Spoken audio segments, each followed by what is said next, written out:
chanting Hare Krishna to be an imagination. 6, to give some interpretation to the holy name of the Lord. 7, to commit sinful activities on the strength of the holy name. 8, to consider the chanting of Hare Krishna as one of the auspicious ritualistic activities which are offered in Vedas as fruitive activity karma kanda. 9, to instruct a faithless person about the glories of the holy name. 10, to not to have a complete faith in chanting of the holy name and to maintain material attachment even after understanding so many instructions on this matter. It is also an offense to be inattentive while chanting. Every devotee who claims to be Vaishnava must guard against these offenses in order to achieve the desired success of Krishna Prema. Once again, I thank everyone for joining today's Bhakti Sangha Japa conference call. Let us move on to our next part of the session, which is Srimad Bhagavatam class. May I know who will join this morning? हरे कृष्ण विनीता गंधर्विका माता जी दंडवत प्रणाम शिला प्रभुपाद की जय गुरु महाराज की जय प्रीतिदास हरे Krishna Hare Krishna, Preeti Mataji, Dandavat Pranam, all glories to Srila Prabhupada. Thank you so much, Mataji, for joining and giving your session. Hari Bol. Hare Krishna Hare Krishna Mataji, Dandavat Pranam, Srila Prabhupada ki jai, Guru Maharaj ki jai. This is Arvind Akhtar from Chicago. Hare Krishna. Hare Krishna, Aravindaksha Prabhuji, Dandavat Pranam, all glories to Srila Prabhupada. Thank you so much, Prabhuji, for joining every day and giving your session. Hare Krishna. Hare Krishna, Vinita Mataji. Please accept my humble obeisances. All glories to Srila Prabhupada, all glories to the assembled devotees on the call, and all glories to Guru Maharaj. This is Anita from Sharjah. Hare Krishna. Hare Krishna, Anita Mataji, Dandavat Pranam, all glories to Srila Prabhupada. Thank you so much, Mataji, for joining and giving your session, and all glories to your services. Hari Bol. Hare Krishna Mataji, Dandavat Pranam. Please accept my humble obeisances. All glories to Srila Prabhupada and Shri Guru and Gauranga. All glories to the assembled devotees. Yashamati from Chicago. Hare Krishna, Yashamati Mataji, Dandavat Pranam, all glories to Srila Prabhupada. Thank you so much, Mataji, for joining every day and giving your sweet association. Hari Bol. Hari Bol. Hare Krishna, Vinita Gandharvika Mataji, please accept my humble obeisances. All glories to Srila Prabhupada and Shri Guru and Shri Gauranga. And to all the assembled devotees, this is Megha from Naperville. Hare Krishna. Hare Krishna, Megha Mataji, welcome to the call. Wonderful chanting, Mataji, so inspiration for everyone, Mataji. Hari Bol. You are the first person to join as soon as all glories to your services, Mataji. Hari Bol. All glories to your services. Hare Krishna. Hare Krishna. Hare Krishna, Vinita Gandharvika Mataji, all glories to Srila Prabhupada and Guru Maharaj's.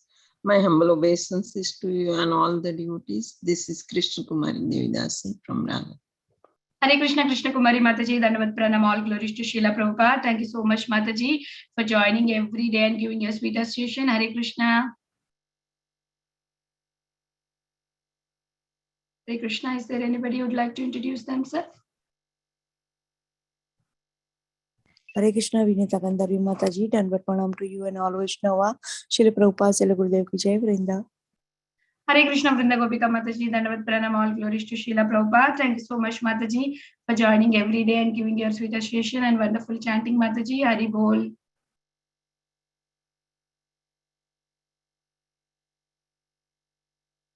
Is there anybody who would like to introduce themselves?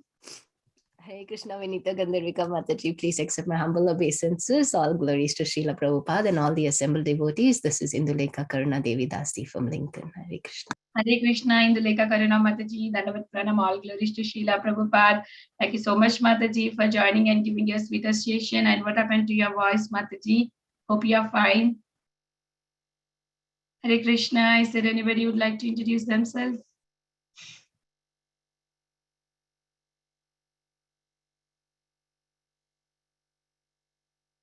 Okay, then we'll start the recording and Prabhuji is also already on.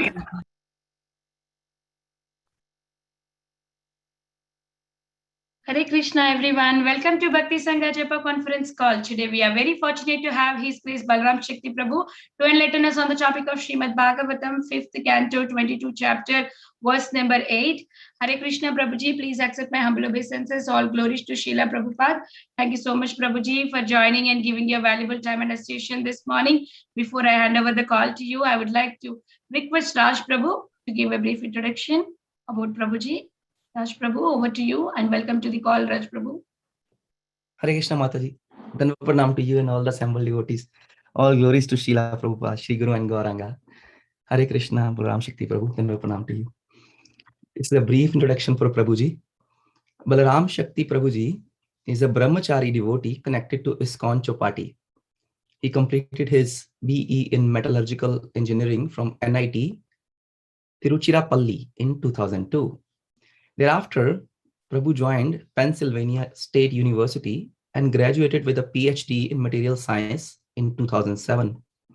While at Pennsylvania State University, he took up to Krishna consciousness as a member of Penn State Vedic Society. And at Penn State University, he was mentored by His Grace Yugal Kishore Prabhuji.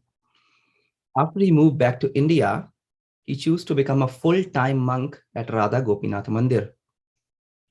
In May 2010, after his brahmachari training, he moved to Govardhan Eco Village and served full-time till December 2021. He is currently in Chennai assisting his aged parents. He is an extremely erudite scholar of Vaishnava scriptures, and he travels far and wide teaching these books. He is also currently engaged in teaching many of these books online also. Prabhuji is a disciple of His Holiness Radhanath Swami Maharaj. This is a brief introduction for Prabhuji. Over to you, Mataji. Hare Krishna. Hare Krishna, Prabhuji. Please accept my humble obeisances. All glories to Srila Prabhupada. Nice to see you again on the call, Prabhu. We are waiting for your beautiful presentation with your beautiful PPT, Prabhuji. And we are very fortunate to have you on the call. Please take over the call, Prabhu. Hari Bol. Hare Krishna. Thank you very much, Mataji. I mean, there is nothing really beautiful about my PPT. It is generally only, text. I mean, there is nothing. I mean, of course, there is the text is the Acharya's writing, so that definitely is beautiful. But other than that, it's not so visually appealing or beautiful for that matter. Anyway, so we will continue our discussion. Namam Vishnu Padaya Krishna Preshtaya Bhutale Srimate Bhakti Vedanta Swaminiti Namine Namaste Saraswati Dev Gauravani Pracharine Nirvishesha Shunyavadi Paschatya Deshatarine Jai Shri Krishna Chaitanya Prabhu Nityananda Shri Advaita Gadadhara Shivasadi Gaura Bhakta Vrinda Hare Krishna Krishna Krishna Hare Hare Hare Rama Rama Rama Hare Krishna. Actually, I apologize. The slide says verse number 1 to 7 because that was the original set of verses that was given to me. But then subsequently Shyamagauri Mataji changed it to 8. So I forgot to change it in the initial slide. But of course, I will be speaking on 8. But in fact, we will be continuing our discussion. Hopefully this will be the last of that discussion that we had started 2 sessions back.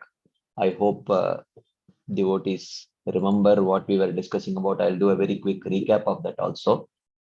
So let's start and we will continue our discussion.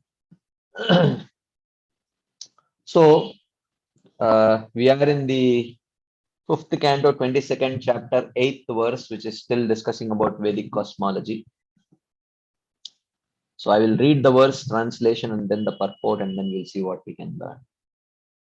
Evam Chandrama Arka Gabastibhya Uparishtad Laksha Yojanata Upalabhyamano Arkasya Samvatsara Bhuktim Pakshabhyam Masa Bhuktim Sapada Rikshabhyam Dinenaiva Pakshabhuktim Agrachari Drutatara Gamano Bhumte.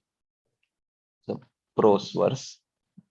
So here he says, above the rays of the sunshine by a distance of 1 lakh yojanas or 8 lakh miles is the moon, which travels at a speed faster than that of the sun. In 2 lunar fortnights, the moon travels through the equivalent of a samvatsara of the sun. In 2¼ days, it passes through a month of the sun, and in 1 day, it passes through a fortnight of the sun. I'm sure, Pavaneshwar Prabhu would have discussed and explained these aspects. I'm not going to go into the details of the movement of sun and moon, because he would have already commented on that and discussed and explained on that particular thing. So we will just continue. So we were discussing Srila Prabhupada's purport. When we take into account that the moon is 100,000 yojanas or 800,000 miles above the rays of the sunshine, it is very surprising that the modern excursions to the moon could be possible. Since the moon is so distant, how space vehicles could go there is a doubtful mystery. Modern scientific calculations are subject to one change after another, and therefore they are uncertain. Of course, if you see historically, the distance between sun and earth has been revised so many times, and it has changed by significant figures. It has been changed. It is according to modern science. But Prabhupada says that according to the Vedic calculations, there is one figure that is given and which is not getting revised again and again. So Prabhupada says, you have a choice. What do you want to choose? Something which is getting revised now. So like someone may say, you can't say what does science say about the distance between sun and earth? That's not a very valid question. Actually, you can ask any scientist for that matter. So all you can ask is, what is the current agreed distance between sun and earth according to science? They know it is going to get revised, and by how much, no one knows. With more modern equipments and other such things, it will get revised and it will get revised and it will get revised, and for how long, no one knows. So Prabhupada says you have a choice to accept. So Prabhupada says we have to accept the calculations of the Vedic literature. These Vedic calculations are steady. The astronomical calculations made long ago and recorded in the Vedic literature are correct even now. Whether the Vedic calculations or modern ones are better may remain a mystery for others, but as far as we are concerned, we accept the Vedic calculations to be correct. This is what Srila Prabhupada is mentioning here. So now I would like to continue our discussion which we started last time. If you remember, I will do a quick recap of it. And as we did last time, or the last couple of times, this is going to be quite an interactive session. So I really want people to interact. Please keep your chat box open and communicate. Whatever you think. No opinion is a silly opinion and an unimportant opinion. So you can please share your thoughts. I will be asking you every time and again. And if someone would like to speak, I would really appreciate. You can please raise your hands. I can unmute you.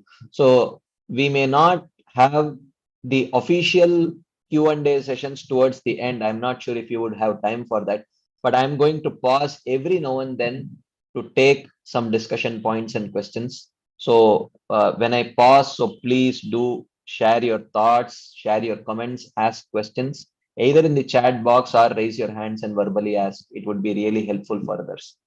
So, and when I ask you to answer some questions, please do answer, because that way we will learn, because this is going to be almost like a workshop that we started the last session, and this is the third session we are continuing this workshop. So we were discussing on this theme of understanding our own practice of bhakti. So what we did till now in this theme, I will quickly recap. Okay. So the question was, am I practicing Shuddha Bhakti? So this was a question. We started by saying, okay, let us understand the definition of pure devotional service. We saw the definition of pure devotional service as given by Srila Rupa Goswami. Anya bilashita shunyam jnana karma dhyanavritam anukulyena krishnanushilanam bhaktir uttama. So this was the definition of uttama bhakti. We saw the meaning of these words, meaning of these phrases. Anya bilashita shunyam means having no other desire other than the desire to please Krishna. Jnana karma dhyanavritam means one's own practice is not covered by jnana, karma, etc. And anukulyena means with a favorable attitude. Krishna anushilanam means that which includes not just a favorable attitude, but that favorable attitude transforms into either physical or mental service to Krishna. So this was the definition that we saw. And then I took an opinion poll. According to this definition, how many of you think that your practice fits this definition of pure devotional service? Anya bilashita shunyam jnana karma dhyanavritam. Practically everyone told, no, Prabhu, it does not fit.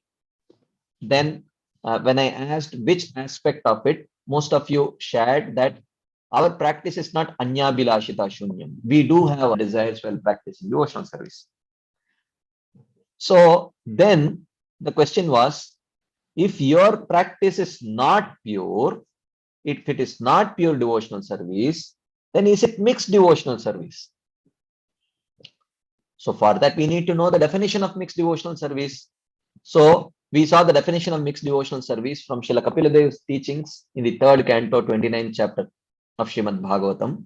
We saw devotional service in mode of goodness, devotional service in mode of passion, and devotional service in mode of ignorance. We saw these 3 definitions. Okay. And then I again took an opinion poll and asked you, are you practicing mixed devotional service? If you say that your practice of devotional service does not fit the definition of pure devotional service, now that we have seen the definition of mixed devotional service, does your practice fit the definition of mixed devotional service? Most of you said, yes, Prabhu. So it looks very much like we are practicing mixed devotional service. Sometimes it is sattvic, sometimes rajasic, sometimes tamasic. Then I said, well, I have one more definition. Share your thoughts. Then I shared the definition of Vaidhi Sadhana Bhakti, which says that we took the classic definition of Vaidhi Sadhana Bhakti from Srimad Bhagavatam 11th canto, teachings of Krishna to Uddhava in Uddhava Gita, where he says, Jata Shraddho Matkatasu Nirvinna Sarva Karmasu Veda Dukkatmakam Kaman Parityage Api Anishwarah Tato Bhajeta Mam Preetah Shraddhalu Dridhanishchaya Jushamanascha Tan Kaman Dukko Darkamscha Garhayan. So where, to summarize the teachings, he says that that person has developed faith in Krishna consciousness and he is not attached to any other karma, jnana, yoga, etc. And he very much understands that any endeavor for sense gratification will lead to suffering, but he is not able to give up sense gratification completely all the time. And Jushamanascha Tan Kaman Dukko Darkamscha Garhayan. And whenever he is unable to give up that sense gratification and he succumbs to that sense gratification, he feels repentant. This was the definition of a Vaidhi Sadhaka. Then I took the opinion poll again, that which of these 3 definitions aptly describes your practice? 1, 2, or 3. Is it pure devotional service, mixed devotional service, or Vaidhi Sadhana Bhakti? Practically everyone said Vaidhi Sadhana Bhakti. But then we saw that how Srila Bhaktivinoda Thakur says that this Anya Bilashita Shunyam verse is the Paribhasha Sutra, which means he says this definition is consistently there in every single subsequent definition that comes, that is presented in Shri Bhakti Rasamrita Sindhu. So which means Sadhana Bhakti is also Uttama Bhakti, Vaidhi Sadhana Bhakti is also Uttama Bhakti. So therefore, if you if you found your definition of if you found your practice of bhakti fits the definition of Vaidhi sadhana bhakti, according to Rupa Goswami, it should fit the definition of Uttama bhakti also. But you thought, oh, my practice of bhakti is not Uttama bhakti because it's not Anyabilashita Shunyam. But my practice fits Vaidhi sadhana bhakti. According to Rupa Goswami, it is not possible. If you remember the discussion, right? Then we saw, how do we understand this? Okay. So then in order to understand this, we saw that actually we have two types of desires. Okay. Desires which are born out of one's value system and desires which are born out of one's conditioning. So these are like two types of desires that we have, which are quite different. So the value system describes the value system presents what is right, what is wrong. Like we have received the pure devotional value system, which says this is right, this is wrong. Okay. Anukulyasya sankalpo pratikulyasya varjanam. You know, these things are favorable for bhakti, you should accept. These things are unfavorable for bhakti, you should reject. So the value system describes in terms of right and wrong, whereas the conditioning decides based on what you like and what you don't like. So every human being, not every human being, I would say, actually sadhakas, they have to deal with these two types of stimuli. Okay, the stimulus that comes from value system and the stimulus that comes from conditioning. The value system, you can call it as Shraddha, and the conditioning, you can call it as Swabhava. And there is always a constant tug of war between these two types of, these two stimuli. Sometimes you really like doing something which is strictly forbidden in the Shastras. Sometimes you really don't like doing something which the Shastras strongly recommend to be very favorable for one's bhakti. So we always face this, you know, dynamic tug of war between these two types of stimuli, the conditioning and value system. And we understood, okay, and we saw that desires which are born out of one's value system or Shraddha, they are called as Abhilasha, and desires which are born out of one's conditioning or Swabhava, they are called as Anartha. Okay. And then we saw examples of Abhilasha and Anartha. You only identified which is Anartha and which is Abhilasha, right? The desire to please the spiritual master, desire to chant quality rounds. These are desires which are born out of one's value system, out of one's faith. But sometimes people may be struggling with desires which are born out of one's conditioning, like desire for opposite sex, you know, fits of anger and greed and things like that, which they may know that it is not very favorable for bhakti, but still one may have an itch for these kind of things, which is coming from the conditioning. So then, if you remember, we did the exercise.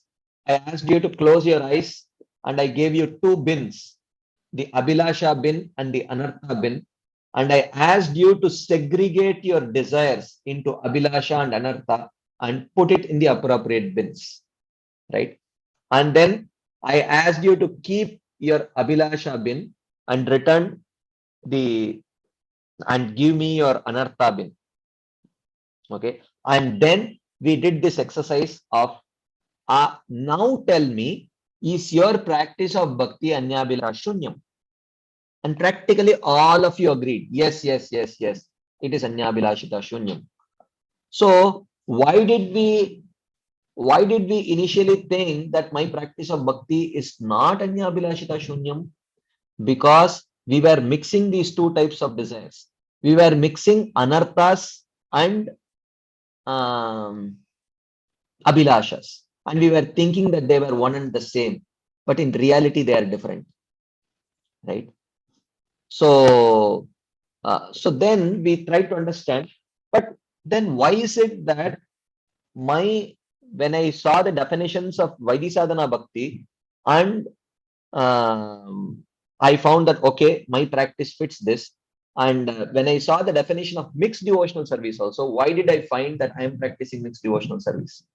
So then we saw the difference between mixed devotional service and Vaidhi Sadhana. Vaidhi Sadhana is performing devotional service while being embarrassed by material desires. I don't want to indulge in it, but what can I do? The urge is too strong. Whereas mixed devotional service is performing devotional service for fulfilling those desires. Sukha sampati gar aave kashta mite tanka. You know, what's wrong? I'm worshipping the Supreme Lord. I'm worshipping Krishna.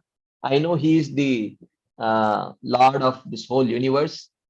So if I worship him and I'm asking him for something that I need, I'm not asking any demigod.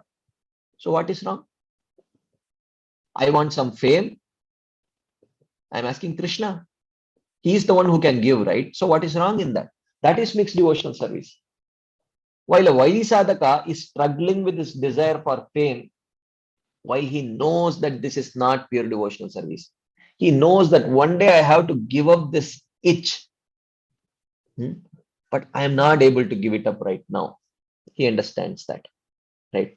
So there is that way, even though you may see a mixed devotee and a Vaidhi sadhaka both indulging sometimes in materialistic urges, responding to their materialistic urges, you have to understand there is a difference. Okay. And we have to ask ourselves, which category do I fall in? Do I fall in the category of a Vaidhi sadhaka, or do I fall in the category of a mixed devotee? Right. So we did this exercise. Then the question arises, okay, your explanation seems okay.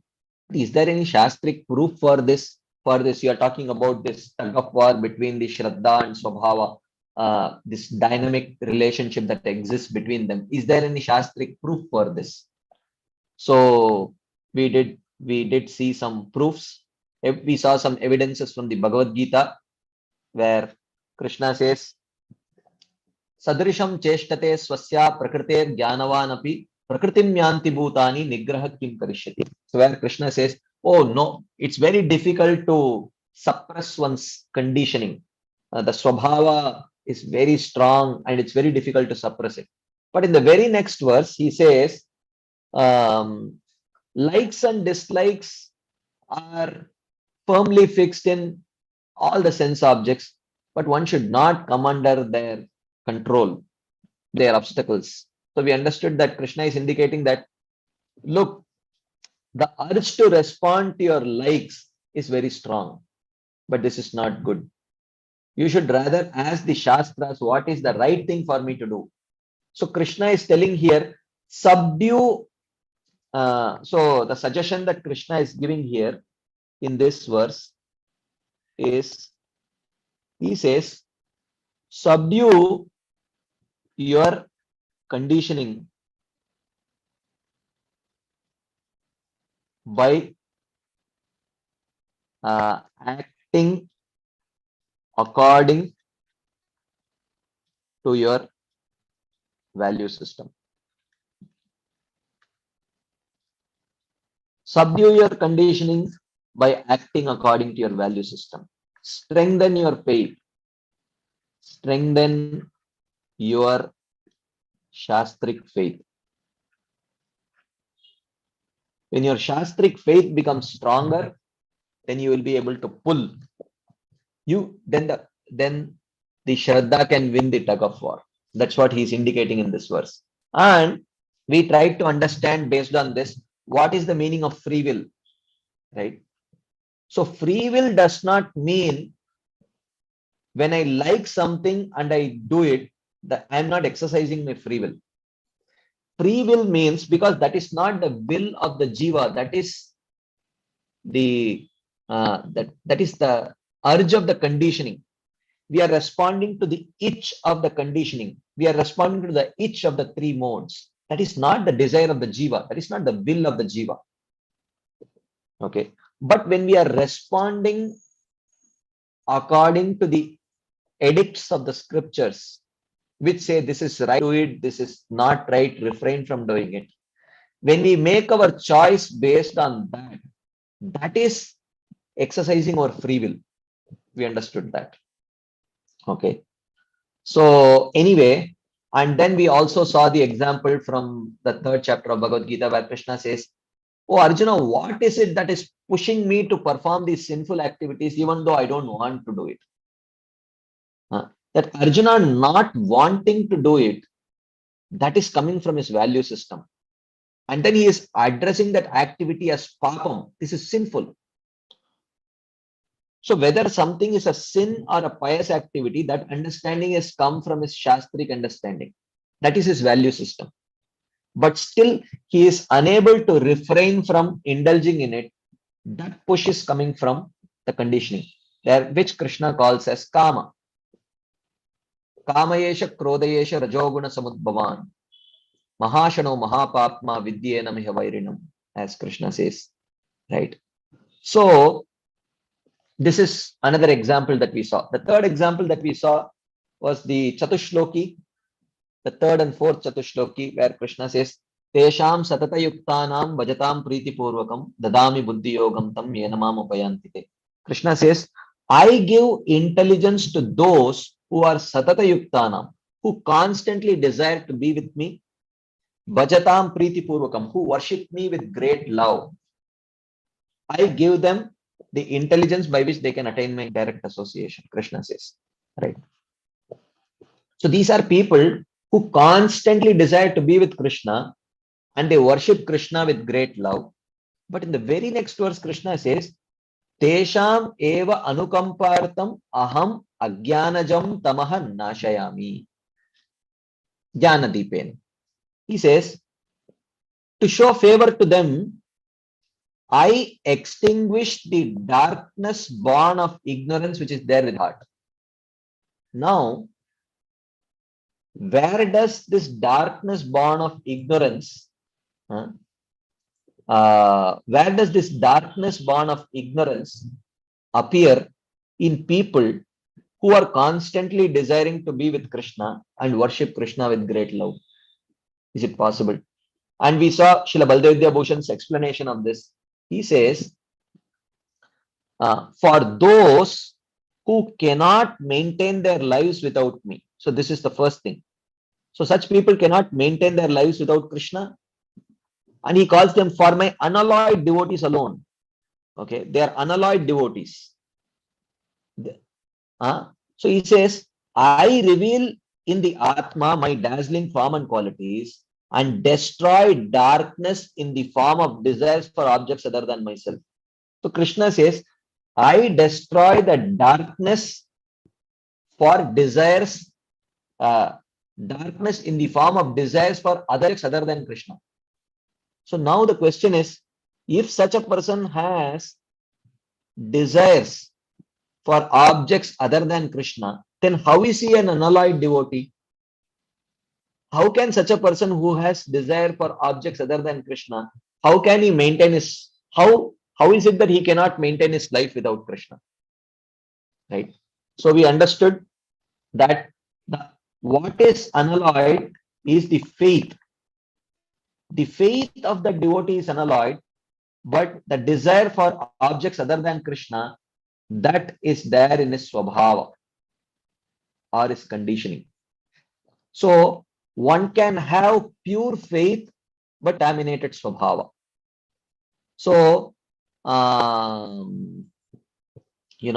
pure faith and contaminated swabhava is a classic Vaidhi sadhaka who is still within the realm of anartha nivritti.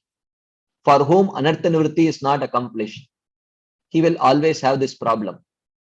Okay, he is unalloyed, his faith is unalloyed. He wants to worship only Krishna. He wants to do everything only for the pleasure of Krishna.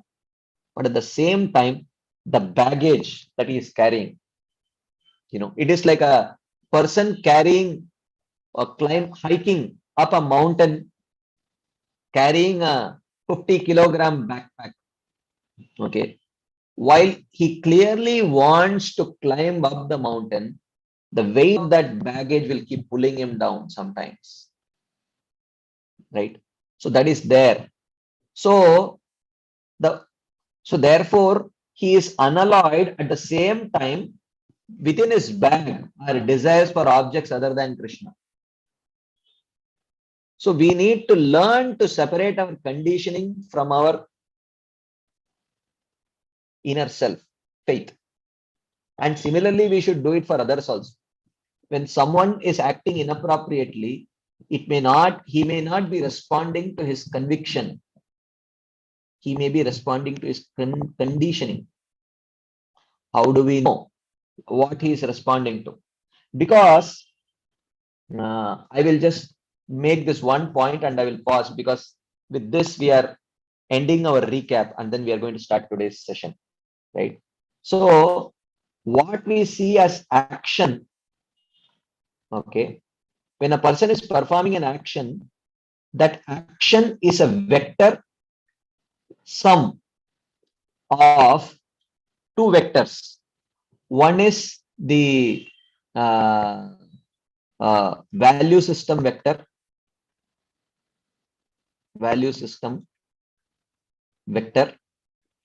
and the conditioning vector. Okay. So which means basically his value system is like this and his conditioning is like this. Okay. He has 100 units of value system and 50 units of conditioning. So his final action will be 50 units. Okay. But this is a vector sum of these two things.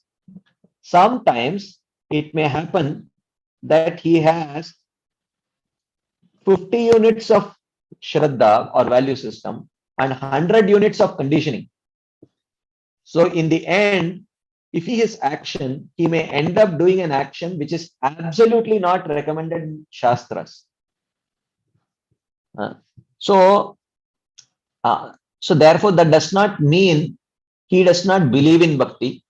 That does not mean he does not believe in the teachings of Guru, Sadhu and Shastra. It could just mean that his conditioning is much more overpowering than his conviction in the Shastras. Right? So therefore, the point is that we cannot judge any person based on his action, and especially devotees. We cannot judge devotees based on their actions, because their action is a complex addition of two different stimuli. Faith is just one of them. So action need not necessarily suggest give a suggestion about their faith.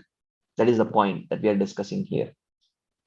So if you see a person performing an inappropriate act, that need not necessarily indicate that he has an ill intent or he does not believe in the tenets of devotional service, or he does not trust the teachings of Guru, Sadhu and Shastra. This need not necessarily mean that. That is the point. And this is where we paused the last time we concluded. But before we start today's discussion, any quick comments, any quick questions? If anyone has, and please raise your hands. Maybe just 1 or 2 minutes we will take, and then we will continue with our discussion. Okay, Mother Gail. Hare Krishna Prabhu. Boy, this is so fantastic. Anyway, my question goes all the way back to when you were saying that something like our desires for sense objects are in the objects themselves, something like that? Yeah, that is a conventional presentation, Mother. In reality, our desire for objects is not in the objects, it's there in our mind actually. Yeah. Past tense. Yeah. That's a conventional way of telling. That is not like strictly that's not that's not like strictly technically correct, but it's a conventional way of telling that it's there, but it's not there, it's here actually. Okay, great, because I didn't understand that.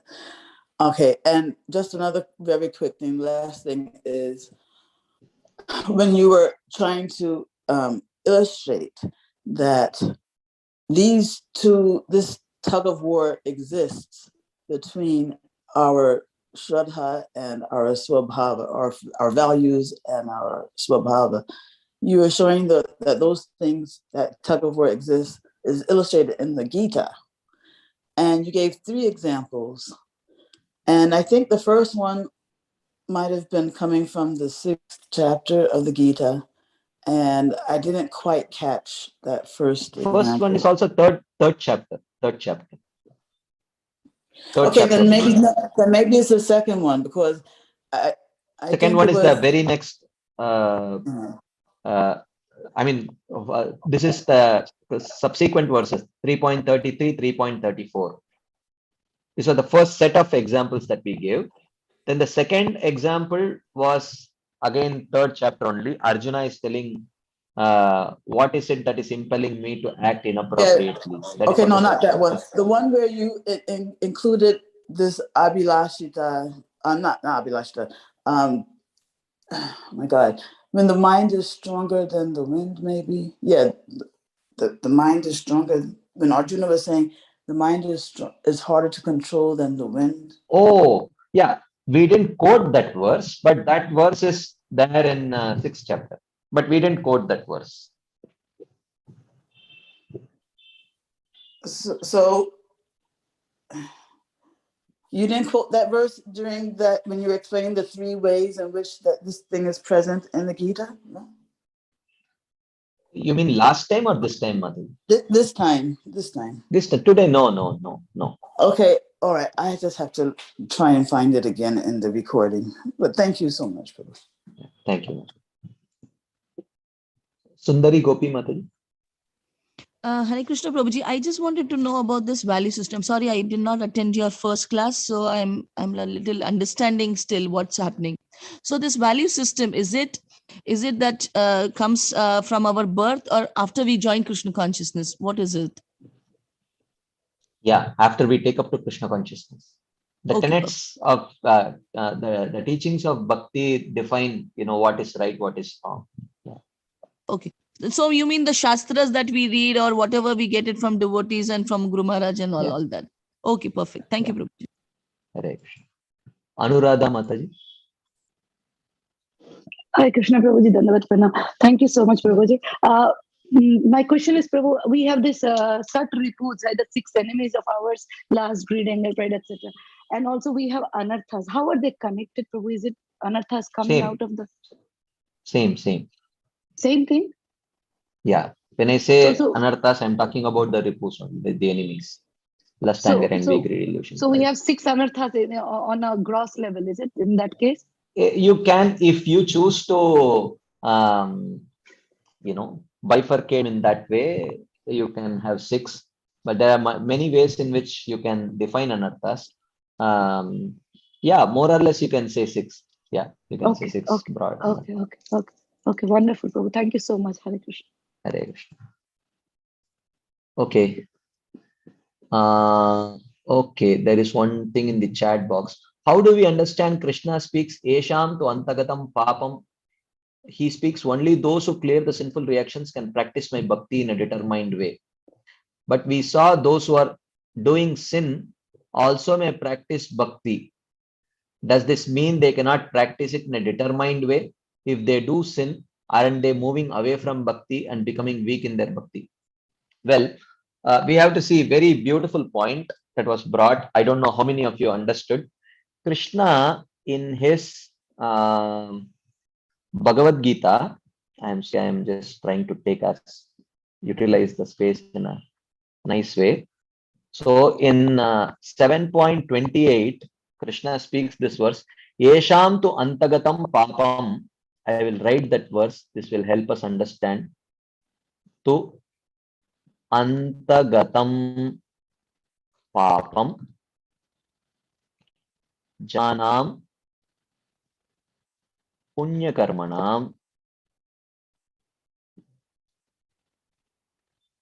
te dvandva moha nirmukta bhajante mam trida vrata. This is the verse. So Krishna says here, Esham tu, but those people, antagatam papam. Papam here refers to sinful desires. Those who have put an end to sinful desires. How one can put an end to sinful desires? He says, Punya karmanam. Punya karmanam can, in one sense, mean activities which are pious activities. But in one sense, pious activities do not neutralize sin. We know this. So here, Punya karmanam means pleasing activities. Activities which are pleasing to Krishna, activities which are very pleasing to the devotees. So, Punya karmanam here refers to devotional service. So, by practice of devotional service, one who has put an end to his sinful desires, they, such people, dvandva moha nirmukta, they can overcome the dualities of life, which means they will not be affected by heat, cold, honor, dishonor, all those dualities, and therefore bhajante mam drida vrata, they can worship me with determination. Okay, so basically what Krishna is telling is, by performing devotional service, if you can destroy your sinful desires, you can practice devotional service steadily with determination. So basically what this verse says is, by bhajana kriya, devotional service is bhajana kriya. By engagement in devotional service, it leads to anartha nivritti, which is destruction of sinful desires. And when sinful desires get destroyed, then you reach the stage of nishtha, where you can practice devotional service steadily or with determination. So that verse does not say that it is impossible to practice bhakti with sinful desires. It means you cannot practice devotional service steadily with sinful desires. But how do you overcome the sinful desires? By practice of bhakti only. And by practicing bhakti, when you overcome the sinful desires, then you reach steady practice of devotional service. That is what it means. Is that okay, Prabhu? Hari Prasad Prabhu, is that fine? Okay. Okay, there is another. Okay, fine. So I think if there are no further discussion points, questions, we will move ahead. For those of you who joined late, we are discussing, or we have been discussing proofs from Bhagavad Gita or the Shastras, where this tug of war between Shraddha and Swabhava, which we are discussing now, the dynamics between these two that we are discussing. So another classic verse, this is like a verse which very clearly establishes this point. I think I will stop my video because it is slowing down my internet. So I will stop my video for a while, and then I will switch it on when I'm taking question and answers. I apologize. Okay. So, okay. So he says, Apichet suduracharo bhajate mam ananya bhak sadureva samantavya samyak vyavasito hi saha. So Krishna says, this is a very classic verse. Hear this very carefully. Apichet, even if su duracharo, the most sinful person. So he is the most sinful. He is not just any sinful person, but he is the most sinful person. Bhajate mam, he worships me. So he worships Krishna. Ananya bhak, with no other desire than to please me. Now you see, doesn't it sound contradictory? On one side, you say Krishna is calling him Sudurachari, most sinful. Then how can you worship Krishna with no other desire other than the desire to please him? So Krishna says, Sadur eva samantavyaha. I consider that person to be my devotee. Samyak vyavasito hi saha. As he has fixed himself completely in me, I consider him to be my devotee, Krishna says. So beautiful purport by Srila Vishwanath Chakravarti Thakur and Srila Prabhupada. We will just read it. So he says, my attachment to my devotee is my very nature, Krishna says. That attachment does not decrease even if the devotee commits wrong, for I make him come up to the highest standard. Krishna says, I will take responsibility for him. So if someone with bad conduct, what is bad conduct? He says, addicted to violence, okay, addicted to thievery, addicted to adultery. I mean, he says this is Sudurachari. He's addicted to all these kinds of sinful activities. If he worships me and worships no one except me, and does not follow any other process like karma or jnana, and has no other desire than my desire, he is my devotee. So which means Krishna is indicating here, one can be troubled by these various kinds of conditionings, but still one can have no other desire other than the desire to please Krishna, right? So here Krishna is clearly making this difference between faith and conditioning, because the addiction to violence, thievery and adultery is coming from his strong conditioning baggage, right? But his desire is to please Krishna for Krishna's pleasure. Okay. So someone may ask, but considering his bad conduct, how is he a devotee? Someone may ask Krishna, oh Krishna, your devotee are calling him. You see what he is doing. See his conduct. How can you call him a devotee? So Krishna says, he is to be respected as a devotee because of his devotee qualities. See his devotee qualities. He wants to worship me. Isn't that good? It is a command. Not doing so is offense. My order is the authority. My order is the authority. Just listen to it. So then the person says, okay, please don't get offended. Let me try to clarify, or let me seek a clarification here. So my understanding is, so Krishna, do you mean to say that he should be considered a devotee in that portion where he worships you, and as a non-devotee in that portion where he commits adultery? So whenever he is worshipping you, he is your devotee, right? And whenever he is committing adultery or thievery, he is a non-devotee. That's what you mean, right? That is the clarification that someone may seek. Krishna says, no, he should be considered as a devotee in all his parts. You should not see his bad qualities at all. What does it mean when Krishna says don't see his bad qualities? It means do not consider his conditionings while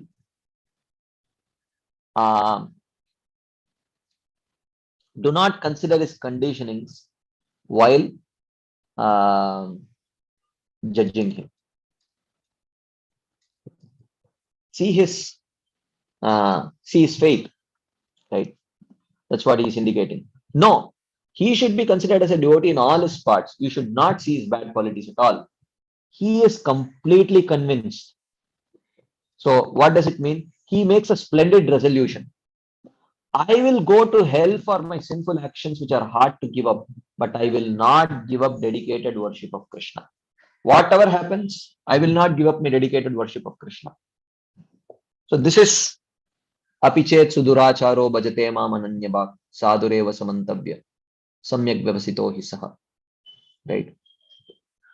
So Srila Prabhupada also writes a beautiful purport here. He says, the word sudurachar used in this verse is very significant and we should understand it properly. So Prabhupada writes, when a living entity is conditioned, he has two kinds of activities. One is conditional and the other is constitutional. You see, conditional, constitutional. Okay. As for protecting the body or abiding by the rules of the society and state, certainly there are different activities even for the devotees in connection with the conditional life, and such activities are called as conditional. Besides these, the living entity who is fully Krishna conscious of his spiritual nature and is engaged in Krishna consciousness or the devotional service of the Lord has activities which are transcendental. So, conditional activities are with respect to one's conditionings, and constitutional activity is devotional service. Such activities are performed in his constitutional position and they are technically called as devotional service. Right? So Prabhupada talks about these two. Now, in the conditioned state, sometimes devotional service and the conditional service in relationship with the body parallel with one another. Parallel, right? Your conditioning may be favorable for Krishna consciousness. Okay, let me ask you a question. You can please raise your hands. How many of you, before coming to Krishna consciousness, even before coming to Krishna consciousness, you had a habit of rising early in the morning? You can please raise your hands. How many of you, even before coming to Krishna consciousness, used to rise up early in the morning? There are a few hands up here, right? So this means actually your conditioning is parallel to the constitution. For bhakti, it requires that one rises up early in the morning, and your conditioning is you are not rising up early because the scriptures say, you are rising up early because that is your habit. That's all, right? So that is called as conditioning and constitution parallel. Okay. He says, but then again, sometimes these activities become opposed to one another. Again, how many of you before coming to Krishna consciousness did not have a habit of rising up early? Anyone? We will not judge you. You can please raise your hands. Don't worry. Okay. Yeah. Some of you are raising your hands. So the point is, this is a classic case of conditioning and constitution being anti-parallel or against each other, right? So Srila Prabhupada says, as far as possible, a devotee is very cautious so that he does not do anything that could disrupt this wholesome condition, which means as far as possible, a devotee should not try to do anything which will scratch his conditioning and will create an urge which is unfavorable for practicing devotional service. As far as possible, he will avoid it. Okay. He knows that perfection in his activities depends on his progressive realization of Krishna consciousness. Anyway, we will not go through the whole purport. Okay. So in the very next verse, Krishna says, so this verse, Apichet Suduracharo, indicates this classic is where Krishna says, he is most sinful, but he worships me with no other desire other than the desire to please me. So this having no other desire but the desire to please Krishna comes from his faith, Shraddha. But the Sudurachari nature comes from his Swabhava. Right? Krishna says, Shipram bhavati dharmatma shashvat shantim nigachati kaunteya pratijanihi name bhakta pranashati. Shipram bhavati dharmatma. Don't worry, Arjuna. He will very soon become a dharmatma. He will very soon become very righteous. Shashvat shantim nigachati. And he will become completely devoid of contamination. O Kaunteya, pratijanihi, declare, name bhakta pranashati, that my devotee shall never perish. Which means, as long as he is worshipping me, as long as he is worshipping me, I will not allow the devotee's conditioning to ruin his life. I will take care. He says, Chipram Bhavati Dharmatma. I guarantee that he will very soon become very righteous. That's what he says. So, here he says, so the opposing argument, someone is opposing the argument of Krishna. He says, how can you accept the worship of such a sinful person? How can you eat the food and drink offered by a heart contaminated with lust and anger? How can you do this? Someone may ask this. So Krishna says, it's your problem. Very quickly he becomes righteous. Krishna says, he will become righteous very soon. So here he says, the present is used and not the future to express the fact that having committed sin, by remembering the Lord, he becomes repentant and thus very quickly becomes righteous. So when he commits a sin, he knows, oh, I am displeasing Krishna, I am displeasing Guru Maharaj, and he feels repentance. And that repentance leads to his becoming righteous in future. Oh, how unfortunate I am. There is no one as low as I, bringing bad name to the devotees. He feels like, I am a black mark in the association of devotees. Repeatedly, he feels complete disgust for those actions. Or, he says, another example, another explanation. The use of the present tense can indicate that in the future, he will develop righteousness fully, but even right now, righteousness exists in a subtle form. So where does that righteousness in a subtle form exist? I want you to type in the chat box. Can you share? What do you think? Where does that righteousness in a subtle form exist? Even though it's explicitly not there outside, it is not visible outside. Where does that subtle righteousness, where does it reside? You can share your thoughts. Yes, Mother Gail. In his regret. In his regret. And where did regret come from? From his soul. From his from his value system, right? Value system, Shraddha. Yeah. So his faith, right? So thank you. So that is coming from his faith, right? Which says this is wrong. So that is so he says, after taking medicine, even though the destructive effects of fever or poison remains for some time, it is not considered seriously, right? So you should not say, Prabhupada says that when the fan switches off, the fan is not going to stop immediately. It will take some time, right? It will rotate for a while before it stops. So if you want to look at a devotee, don't look at the fan, look at the switch. You should not say, "Arey, it's still rotating. It's still rotating." Yes, it is rotating, but look at the switch. The switch is off. Wait for some time. The fan will keep running because of that inertia, but once that inertia gets over, it will stop. As Prabhupada says, don't criticize a dirty person who is standing below the shower. This is Prabhupada's own words. Don't criticize a dirty person who is standing below the shower. He is dirty, no doubt, but he is standing below the shower. It's just a question of time when he will become neat and clean. Right? So similarly, if someone has taken up to bhakti, it is just a question of time before anartha nivritti will be accomplished and they will become free of anarthas. But why are you so eager to criticize them for their current situation? Don't you see that they have accepted the path of bhakti? That is the point. Thus, with the entrance of bhakti in his mind, the sinful actions are not taken seriously. And the traces of sin such as lust and anger should be considered insignificant, like the biting of a toothless snake.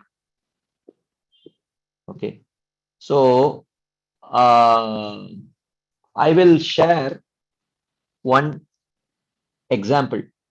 I will share one story. This is not a story. This is a real event that happened here in Chowpatty, where I am sitting right now. Just below, there was a person. There was a devotee, and he met a chain smoker on his way. He was literally a chain smoker. So he used to light his next cigarette with the previous cigarette, which means every day he used to use only one matchstick to light. One matchstick to light his cigarette, which means avyartha kalatvam, not a minute goes without cigarette in his mouth. That was the kind of addict he was. And this devotee met this person, and somehow he shared few things, and over a period of time, this chain smoker became interested in Krishna consciousness. He started visiting the temple, and gradually he started attending Mangalarti also. So he would come for the Mangalarti after the Guruvashtakam prayers get over.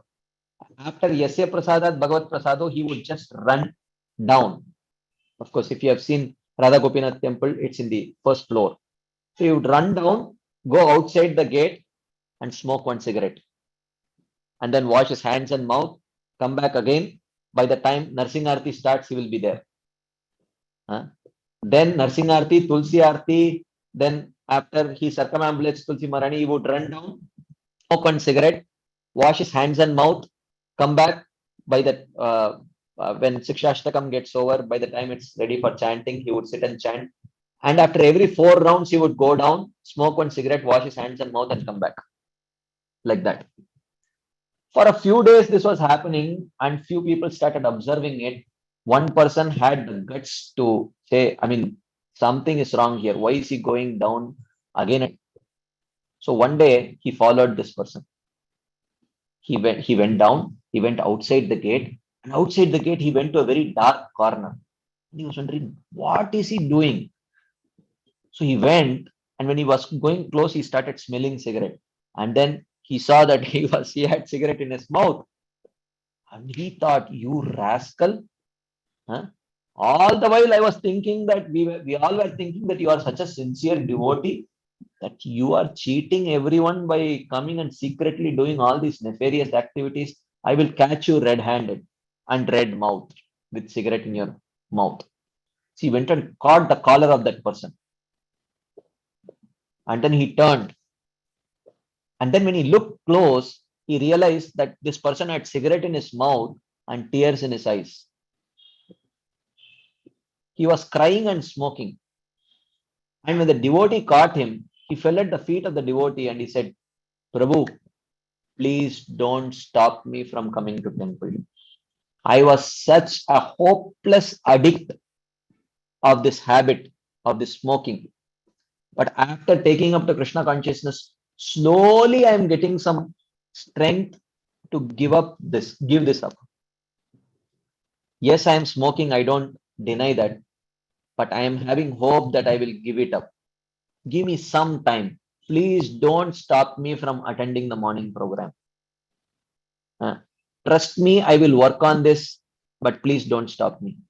With tears, and the devotee was thinking, who is the devotee here?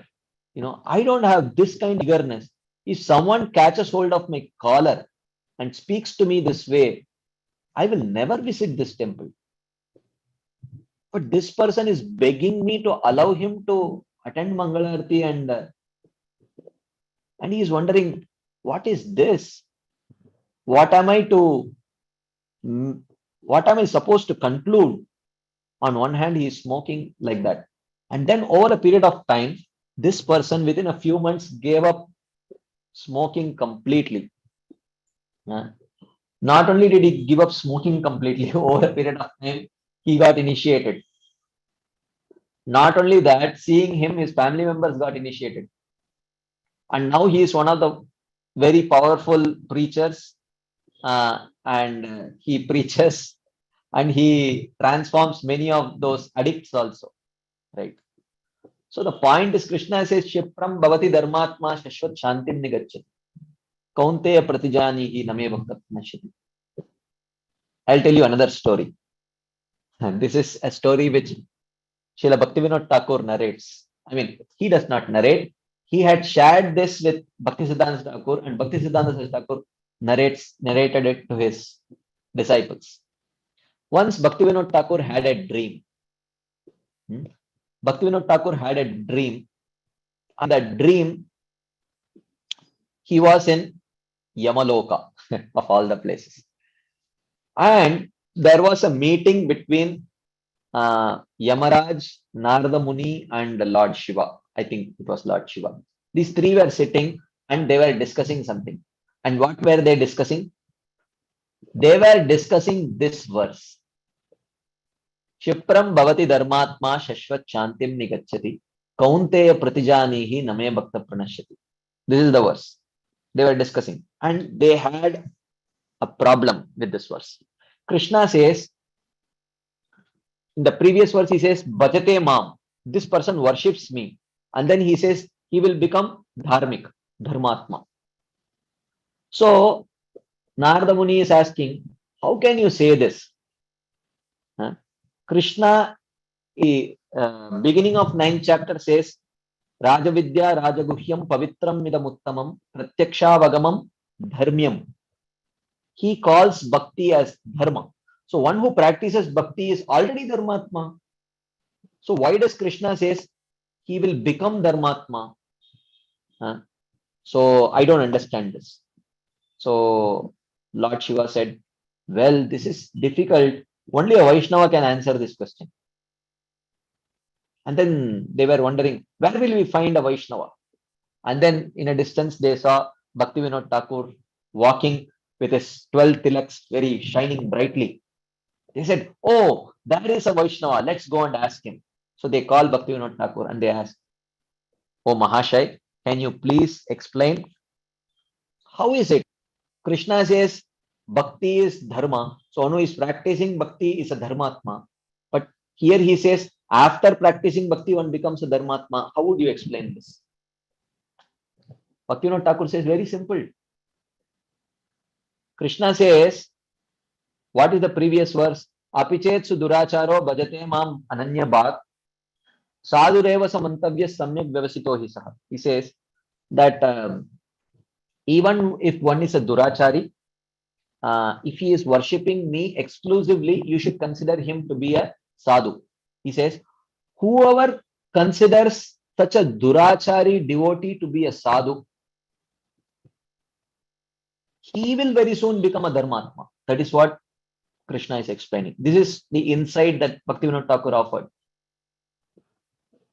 The one worshipping Krishna, he is anyway a dharmatma, but one who is refraining to judge that devotee because of his conditioning, by the power of not judging the devotee, Bhaktivinoda Thakur says, he will become a dharmatma. Krishna will make him into dharmatma.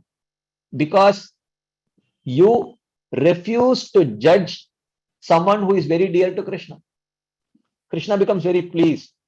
Even though there were explicitly many reasons for you to judge that devotee, but because you refrained from judging that devotee, I will make you into a dharmatma. That is the example. That is the explanation that Srila Bhaktivinoda Thakur gives here. Shipram bhavati dharmatma shashvat shantim nigacchati. Kaunteya pratijanihi name bhakta pranashyati. Like that. So, so these are some of the examples that we saw from Bhagavad Gita, where this struggle between the Shraddha and Swabhava is brought out very clearly, explicitly. It's brought out here. Now we are going to see some references from Srimad Bhagavatam. I may not have much time, I may have to skip some references, but I'll speak about some references. But at this point, I will pause to see, are there any quick discussion points, comments, anything anyone would like to share, ask, add?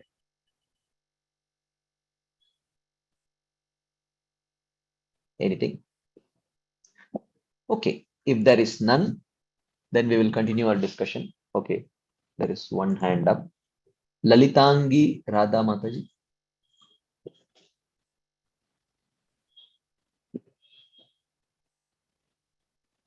You can speak, Mataji. Lalitangi Radha Mataji. Yeah, Hare Krishna Prabhu. Yeah. Thank you so much, Prabhuji, for the wonderful explanation. So my question is, how do we know that a person is wanting to give up, feeling bad,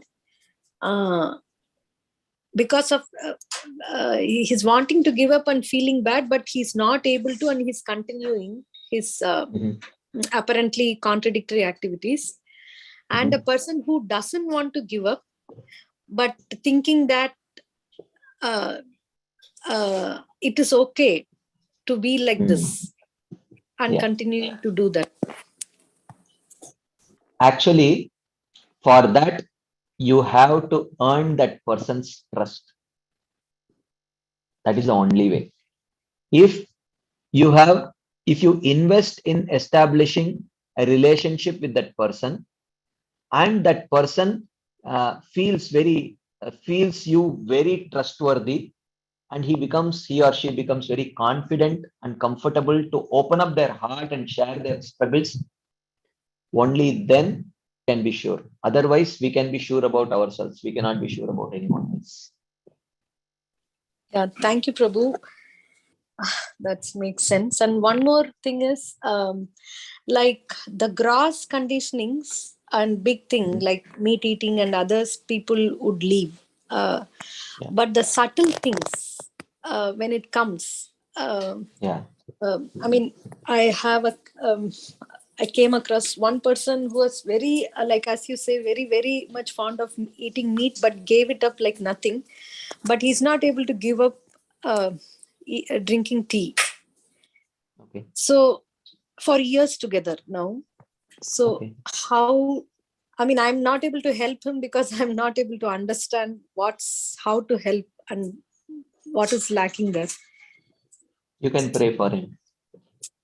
Yeah. Okay, Prabhuji. Thank you. Hare Krishna. Anuradha Mataji. Hare Krishna Prabhuji, once again, thank you so much for both the stories. Towards the end of it, Prabhu, when you're saying that what Bhakti Vinod Thakur's explanation was, did you say that Bhakti Vinod Thakur gave like as the person who is judging rather than the person actually doing it? That's what you were saying? That's what the verse means? Yeah, that is one of the explanations of that verse that Bhakti Vinod Thakur gives. Like if we let go and thinking like it's between him if and you Krishna. don't judge a devotee because of his conditioning, Krishna takes special interest in you. That's what it means. Okay, we can also pray that even if I'm judging, I don't want to judge, because after hearing so much from you and have been hearing, we know that we are judging sometime, and we know Krishna is not liking me judging. So I can pray to Krishna that please, take away this judging mentality. That is also one way, isn't it, Prabhu? 100%. Yeah, that is a prayer which Krishna will be very happy to respond to. Thank you, Prabhuji. I mean, I just wanted to basically thank you for bringing it up. It's so beautiful. Please continue this, Prabhu. We really need it. It's we are very grateful, and thank you for those stories. We will share it with others. The love of Krishna you are giving it through, this chapter. Very grateful, Prabhu. Hare Krishna. Okay. We will continue now. We will see some references from Srimad Bhagavatam, evidences from Srimad Bhagavatam. So, Pariksit Maharaj, we are going to see from the beginning of 6th canto. Pariksit Maharaj's response to Srila Shukadeva Goswami's test in the beginning of the 6th canto of Srimad Bhagavatam. So, you all know this story that Shukadeva Goswami, at the end of the 5th canto, there is a description of the hellish planetary systems. And after that description, Pariksit Maharaj feels very disheartened and disappointed, and he's wondering how can these people who are bound to go to hell, how can they be saved? So he asks Shukadeva Goswami. Shukadeva Goswami wants to test Pariksit Maharaj. He says, "Oh, Prayaschitta. He says, Drishta Shruta, Karmakandiya Prayaschitta, atonements." He says. Pariksit Maharaj says, "Impossible. How could you give such an answer?" Because this was quite contrary to what was spoken till now. So Pariksit Maharaj says, "I will not accept this answer. Karmakandi atonements." Why? He gives a reason. Drishta Shrutabhyam Yat Papam Janan Api Atmano Ahitam Karoti Bhuyo Vivashah Prayaschittam Atokatam. So Pariksit Maharaj says, Drishta Shrutabhyam Yat Papam.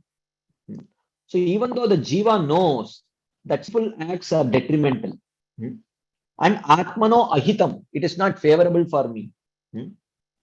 Drishta Shrutabhyam, he has seen that indulging in those activities is unfavorable. He has heard about it from the Shastras. But Karoti Bhuyo Vivashah. But again, he helplessly commits these sinful activities again. Prayaschittam Atokatam. What is the use of such an atonement where, despite knowing that it is detriment, he is not giving it up. And he says, Kvachin nivartate abhadrat, kvachit charati tatpunaha, prayaschittam ato apartam manye kunjara shauchavat. Kvachit nivartate abhadrat. Sometimes he withdraws from that sin. Kvachit charati tatpunaha, and sometimes he commits that sin again. Ato, therefore, manye, in my opinion, prayaschittam apa-artam. This prayaschitta is useless. Kunjara shauchavat. It is like an elephant taking bath. An elephant takes bath in water and after that showers dirt on its body. So I think this is I don't think I will not accept this prayaschitta. So he is not just rejecting prayaschitta, he is rejecting prayaschitta for a particular reason. Because even after performing prayaschitta, these people are seen to be again sometimes indulging in those same sinful acts. Therefore, he is rejecting. But now, my question to you is, please notice that Pariksit Maharaj's reason to reject Karmakandiya Prayaschitta. Okay, what is the reason? Because again, such people are seen to commit sinful activities. My question to you now is that, haven't you noticed the same symptoms in yourself and in other sadhakas? This is my question to you. Would anyone like to share your thoughts? Haven't you seen devotees sometimes refraining from unfavorable activities, knowing that it is wrong, but at other times indulging in the same? Yes, Mother Gail. Mother Gail. I thought you raised your I'm hand. sorry. Can you hear me? Yeah, I can hear you. Yeah. Are you asking for the difference between the two, between the Karmakandi? Eventually, I would ask. I'm going to ask that. But right now, I'm asking: have you ever observed the same issues with devotees? Seen I've seen it in myself. others and experienced in yourself. Yeah, right. So you have seen that. Okay, I don't want to do it. I will not do it. And then few days down the line, you see indulging in the same every day, right? every day. Every day. Okay, I would not believe that, but still, the point is we do see. But interestingly, when after he rejects this Karmakandiya Prayaschitta, he suggests Jnana Kanda, and Pariksit Maharaj rejects that also. Then Shukadeva Goswami says, Kechit Kevalaya Bhaktya Vasudeva Parayana Agam Dunvanti Katsnena Niharam Eva Bhaskara. He says that then he suggests Bhakti. What about Bhakti? And Pariksit Maharaj agrees. He does not reject it. Even though he rejected Karmakanda, prayaschitta by telling that no, such people again end up indulging in those activities. Now, what is this? Isn't this unfair? Pariksit Maharaj did not reject the path of bhakti when such symptoms that he explained are seen in devotees also. So now my question is, why didn't Pariksit Maharaj reject? This is my question now. Anyone would like to answer? Would anyone like to answer this question? Why didn't Pariksit Maharaj reject bhakti? Prabhuji, is it because that bhakti will remove the tendency, the whole tendency from the root to sin? Yeah, that is. Yes, let's see what others also say. Mother Gail. Yeah, I mean, I was going to say the same. Same thing, right? Correct. And eventually, so I think, yeah, I think the answer is God. So I'll not be able to take other answers because the right answer has come. So Pariksit Maharaj did not reject the path of bhakti because Pariksit Maharaj himself, being a devotee, he knew the nature of the path. Okay, none of the staunchest Karmakandiya literates ever suggest that Karmakandiya Prayaschitta can remove the desire to sin. They don't claim that. They claim at the most that the greatest of the sins, the sinful reactions can be removed. But none of the Karmakandiya scriptures themselves actually claim that, that Karmakandiya atonement can remove the sin desire. Right? And Pariksit Maharaj knew it. And Pariksit Maharaj knew that even though in devotees, that symptom is seen in the beginning stages, over a period of time, it will be gone. That's why Pariksit Maharaj did not raise an issue. So, few verses down the line, Srila Shukadeva Goswami quotes this verse. Sakran Manak Krishna Padara Vindayor Niveshitam Tad Gunaragi Yairiha Nate Yamam Pasha Britasta Tadbatan Swapnepi Pashyanti Hichirna Nishkrita. Persons who only once absorb their mind in Krishna's lotus feet, even in dreams, or even though the mind has still material attraction, do not see the servants of Yama, since they have accomplished all atonement by that remembrance. Anyway, in the purport to this verse, Srila Vishwanath Chakravarti Thakur says, that's where I want you to focus. In the purport, he says, if a devotee practicing pure bhakti happens to commit sin again, it is like the bite of a snake without fangs. Those sins have no significant effect. That condition should not be compared to the elephant taking bath, the karmi who again commits sin. Because the Karmakandiya Prayaschitta cannot destroy the sinful desires, whereas the path of bhakti, very clearly, the scriptures glorify the path of bhakti, that it can destroy the sinful desires. So he quotes this verse, Apichet Suduracharo Bhajate Mam Ananyabhak Sadureva Samantavya Samyak Vyavasito Hi Saha. Like that. This is one verse. Okay. Then there is another verse which Vidura is speaking to Maitreya. Vidura is sharing about his own fallen state, out of humility, of course. He is not fallen. So he says, Yascha mudatamo loke, yascha buddhehe paramgatah, tavu bhav sukamedete, plishyatyantarito jana. So he says two kinds of people are happy. Who are those two kinds of people? He says, Yascha mudatamo loke. I see a hand raised, but I request you to pause for a few minutes and I will open it up for discussion.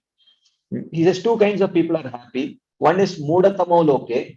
Mudatamo loke means those who are most foolish in this world, materialistic people.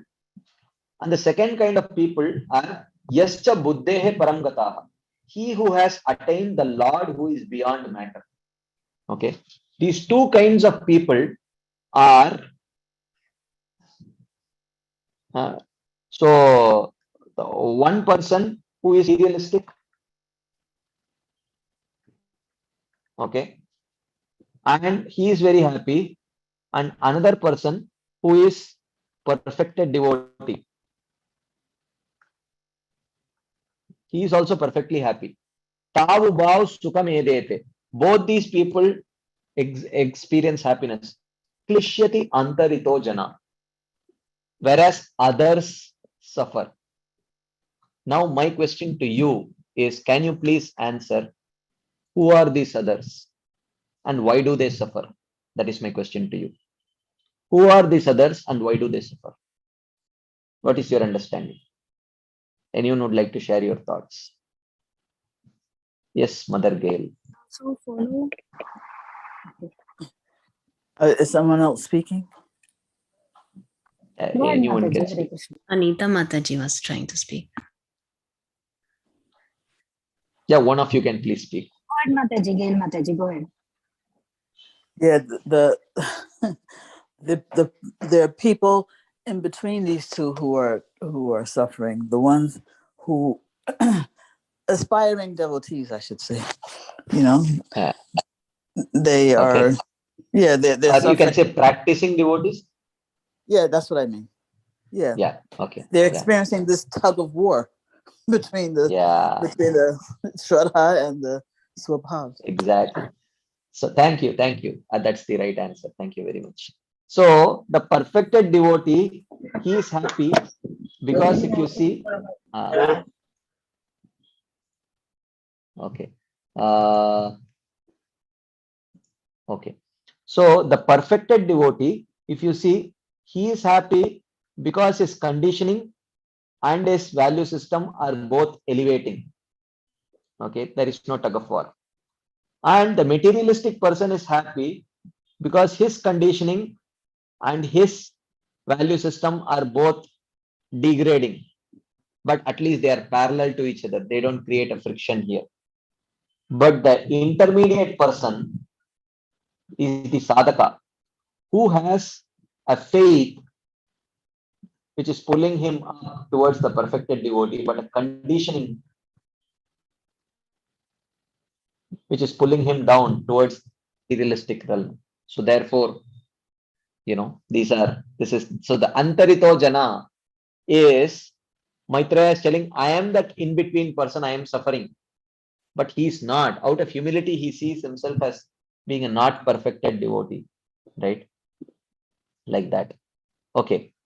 At this point, I will again pause. If there are any quick questions, you can please quickly raise your hands. We will take. I think Induleka Karuna Mataji had raised their hands, I think. Yeah. Hare Krishna Prabhuji, Dandavat Pranam. So Prabhuji, like in the previous slide, you were talking about how before this. Yeah, so yes, where we are talking about how a devotee who's practicing devotional service, they commit sinful actions. So I thought the whole process of doing by the process of bhakti itself, you were explaining that all of our sinful reactions get eradicated, or our sinful tendencies also get eradicated. Gradual.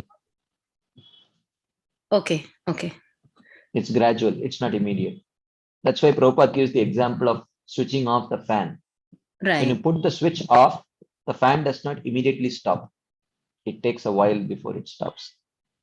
Okay, so if I was not performing any sinful actions before I came into bhakti, and now I had those tendencies, but now that I am in and I start performing, is there a possibility that I would start? Yeah, you can. So Why not? then it's not like the fan, right, Prabhuji? Because the fan was off, and now it has. Okay, that's okay. The fan can. I mean, you may have seen yourself not performing that activity in this lifetime, but you might have been performing that activity in some of your previous lifetimes. In this lifetime, till you came to Krishna consciousness, maybe there was no sufficient trigger to trigger that desire in you. But after coming to consciousness, for whatever reasons, you may have come in touch with that trigger which actually triggered that thing. So that is Isn't that possible, Mataji? Okay. But in general, the process of bhakti would kind of, it would burn our contaminations. Gradually. Okay. Okay, thank you so much, Prabhuji. Hare Krishna. Sundari Kopi Mataji. So Prabhuji, the sadhakas, people like me, not happy. But when I am practicing Krishna consciousness, somewhere I feel I'm happy. So is it an It's illusion? a relative presentation, Mataji. No. It is a relative thing. Not that you are not happy, but the point is, now my question to you is, you say you are happy, right? Yeah. Sometimes when you are not able to practice up to the standard, sometimes when you succumb to some lower desires, do you feel bad? Yes. At that stage, you are not happy, right? Yeah. I mean, yeah, I'm mix, happy, sad, like that. But that happiness, when I am saying happy, is that happy or it's illusionary? Oh, I mean, definitely some pleasure you get due to practice of devotional service. That is true. So here it means don't take it black and white, Mataji. It's not that. So it's that the tension will be there whenever the conditioning is pulling you down. At that time, the unhappiness will manifest in the form of regret and repentance. That's the point that he is making. Okay, got you. Yes, Prabhuji. I was taking black and white, so I wanted to clarify. Yeah, thank you so much. Yeah. Hare Krishna. Anita Mataji. Hare Krishna, Prabhuji. Prabhuji, the last slide you were saying about the others. So the one which you displayed now. Yeah, the others is the others means the sadhakas is what you are saying, or yeah. Sadhakas. Yeah. Okay, thank you. Hare Krishna. Okay, let's move on. Now I will read a section from Srila Shivaram Swami Maharaj's book, which is called a Shuddha Bhakti Chintamani, which is a very beautiful book. I strongly recommend every practicing sadhaka to take some time out to study this. It's voluminous book, but it's worth reading. Okay. So now I will read this slide where in one of the chapters, the 26th chapter of that book, he mentions this. I will read and I will ask you for your reflections. You can share your reflections. Okay. Maharaj writes, however, devotees who try their best to perfect their sadhana and to serve the mission, but who are handicapped by their own conditioned nature, can legitimately expect Krishna's kindness. I will read the statement again, very powerful statement. However, devotees who try their best to perfect their sadhana and to serve the mission, but who are handicapped by their own conditioned nature, can legitimately expect Krishna's kindness. Soft-hearted Krishna is sympathetic to the plight of his devotees in Kali Yuga. He knows what Kali Yuga brings, right? He's sympathetic. Thus, if for reasons other than their neglecting the process, they cannot complete their Krishna consciousness, they will receive Lord Chaitanya's gift of love, and Srila Prabhupada's promise of deliverance will certainly be fulfilled. If for the reasons other than neglecting the process, if they are not able to complete, then Chaitanya's gift of love will be there. Therefore, devotees must practice the limbs of devotion, such as controlling the mind, studying the books, perfecting their japa, and remembering Krishna. Okay, at this point of time, I want to pause. Anyone would like to share some reflections on this slide that we read? Are you able to see what we have discussed? Is it does this resonate with that? I'm just Gail Mataji, would you like to share? That what you just read brought a few verses to my mind. One is the Surachara verse Apichet in the Suduracharam. Yeah. Yeah. 9:30 in the Gita, right? Yeah. And Correct. another one that comes to mind is that verse also from the Gita where he says that Krishna, he for the sincere devotee, he comes. Removes the Yes. It is 10.11. Yeah, 10.11. Yes. Tesham evanu kampartam. That was 10.11. Yes, wonderful. Thank you. And one last thing, which is I think is one of the more powerful ones to me, is in Bhagavatam, 11th canto, 20th chapter, verses 27 and 28. Correct. He gives that encouragement to that tug of war devotee. Tug of war devotee. Yeah, that's a good terminology. Tug of war devotee. Krishna says, be happy, continue your practice, don't doubt the process, and try to practice with more determination. That's what he says. Yeah, perfect, Mataji. Thank you. So basically, this statement, you're able to see that how it resonates with the principle that we have been discussing about this tug of war that happens between Shraddha and Swabhava. Okay, now, so the struggle between Shraddha and Swabhava will continue for a long time, since Anartha Nivritti is a gradual process only. So in this book called Madhurya Kadambini, Srila Vishwanath Chakravarti Thakur describes this. He describes 5 stages of Anartha Nivritti. Anartha Nivritti is not an event, it's a process, right? You know that. So Ekadesha Vartini, first one Anartha is gone. Then Bahudesha Vartini, few more Anarthas are gone. Praiki, almost completely gone. Purna, it is completely gone.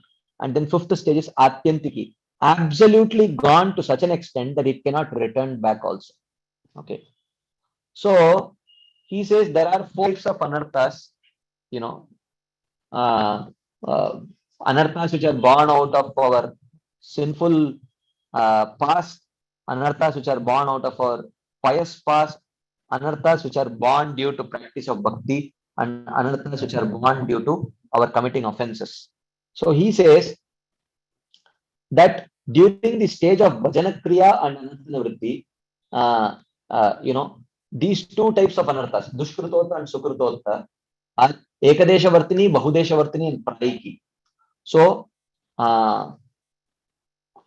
unfavorable desires or anarthas due to our past sinful or pious life is almost gone. During bhajana kriya, and it is completely gone during the stage of nishtha. And at the stage of asakti, it is gone to such an extent that it does not return back. So that is that is. And in terms of bhaktiyotanarthas manifest in the form of desire for name, fame, recognition, like that. He says this is almost completely gone at the stage of bhajana kriya. Before you reach nishtha, it is almost gone. At the stage of nishtha, it is completely gone. Which means when one is nishtha, there is no longer that craving to be recognized, glorified, like that.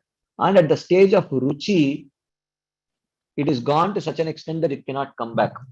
But if you see aparadota anarthas which are born due to our committing offenses, at the stage of bhajana kriya, only 1 or 2 offenses, 1 or 2 anarthas go away. And at the stage of nishtha, many start going away. And when he reaches bhava, it is almost gone, which still some tinges can be there. And at the stage of prema only, it is completely gone. And when he becomes a personal associate of Krishna, only at that time it is gone to such an extent that it cannot return back. So the point that I'm trying to say is that the struggle between Shraddha and Swabhava will continue for a long time. So therefore, when we see devotees acting inappropriately due to their conditioning, that does not necessarily mean that they are insincere devotees. It might just mean that they they started the process with a very heavy conditioning, which is taking a while to get destroyed. That's all, right? And it takes its own time. So now someone may say, all the proofs that you have given are only suggestive in one sense. Has any Acharya directly described this concept the way you have described? This was a very strong vacuum in my heart. I thought,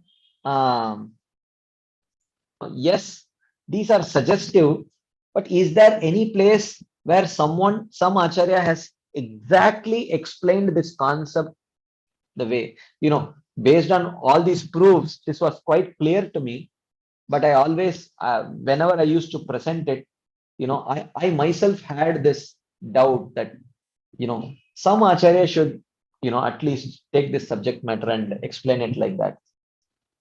Few years back, we were discussing the book Jaiva Dharma from the 6th chapter.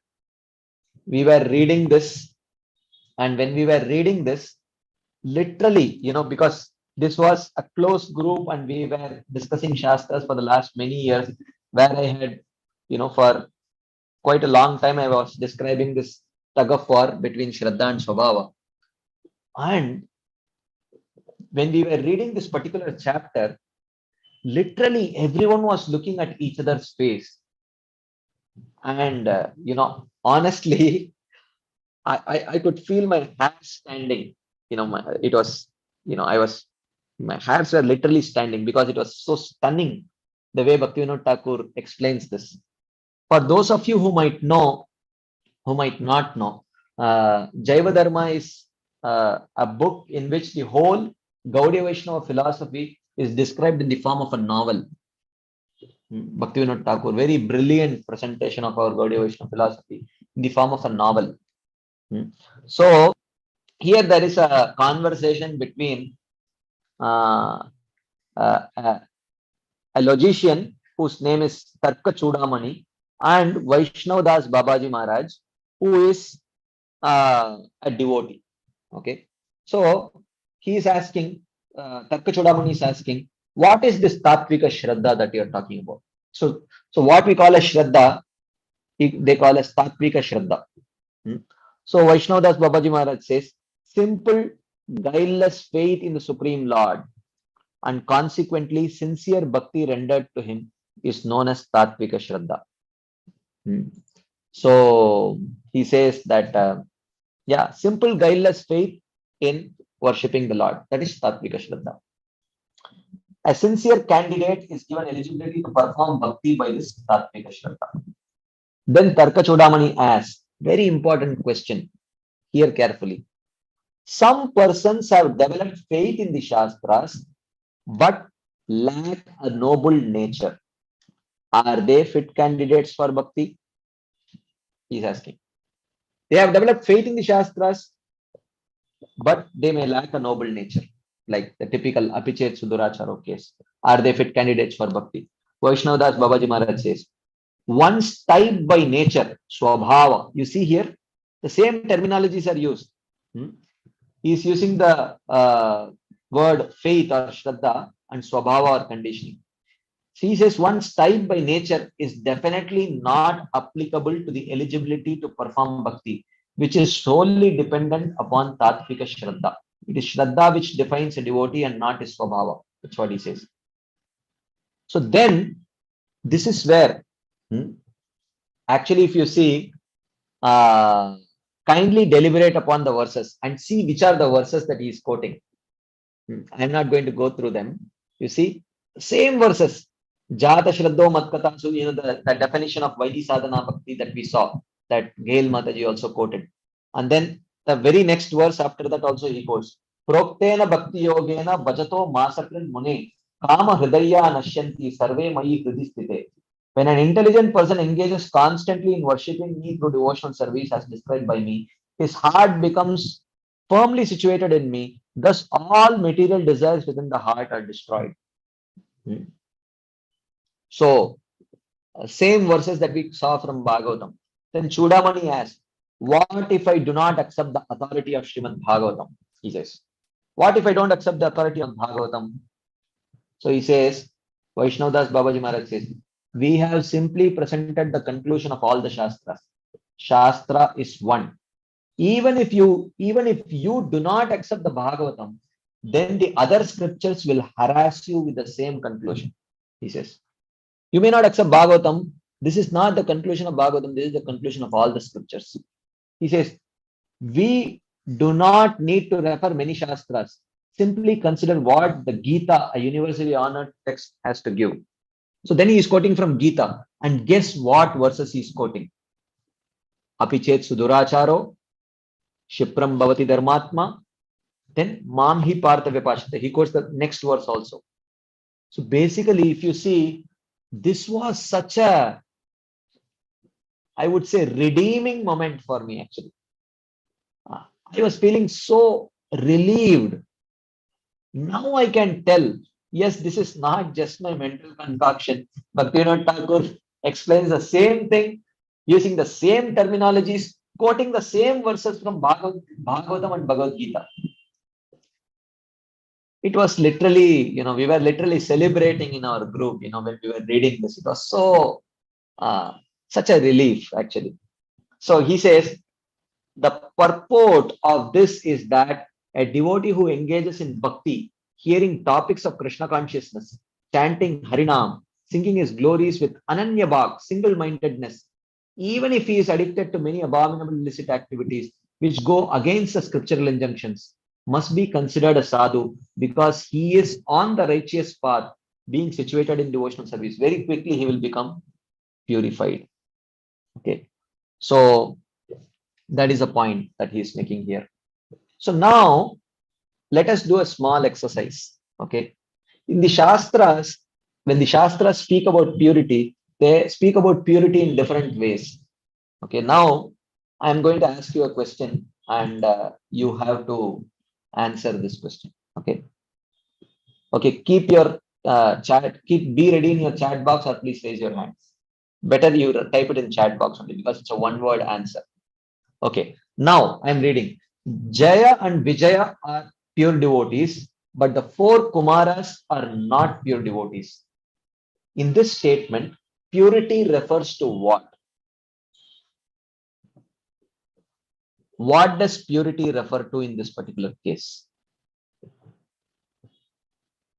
Okay, Sundari Gopi Mataji has answered it right.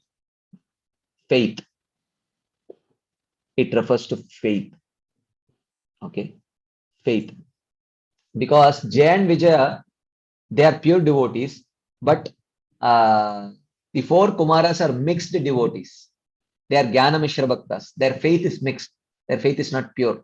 So here purity refers to purity of Shraddha. Second statement, please be ready to answer. Rupa Goswami is a pure devotee, but I am not. Here purity is referring to what?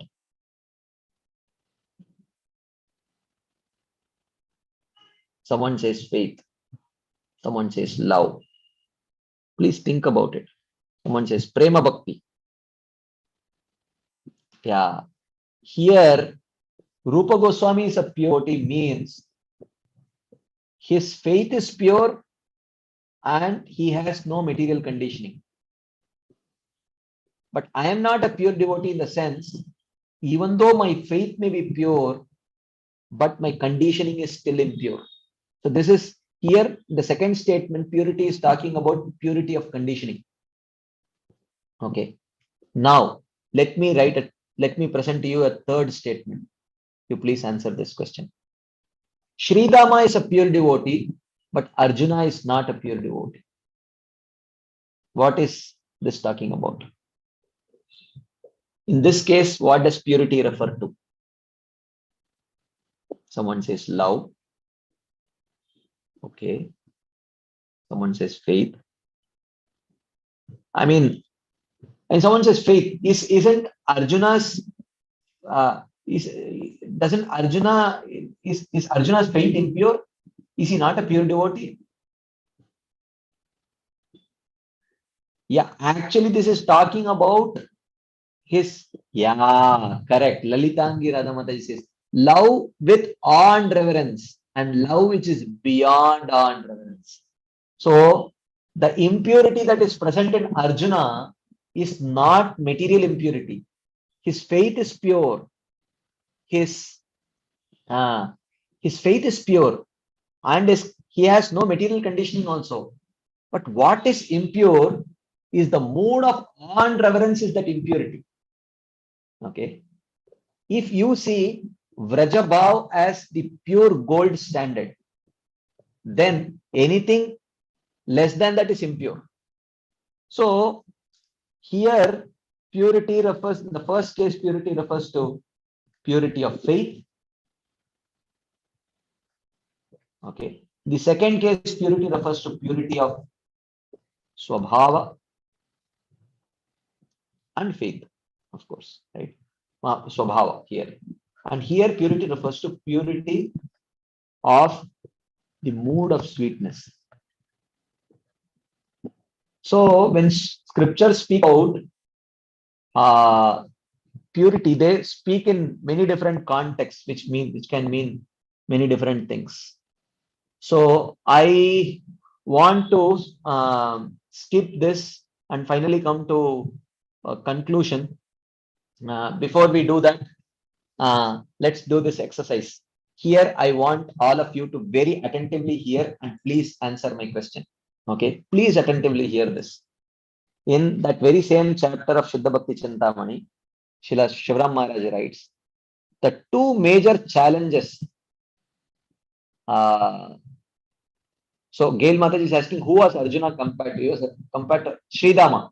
Sridama is his friend in Vrindavan, and Arjuna is a friend outside Vrindavan. But Arjuna is said to be impure, Sridama is said to be pure. So that there he is referring to the impurity in Arjuna is the mood of awe and reverence that is considered impure. But he is also a pure devotee only.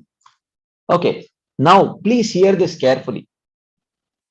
The two major challenges that ISKCON faces in fulfilling its preaching mission are, first, to transform non-devotees and mixed devotees into pure devotees, and to transform pure devotees into perfect devotees.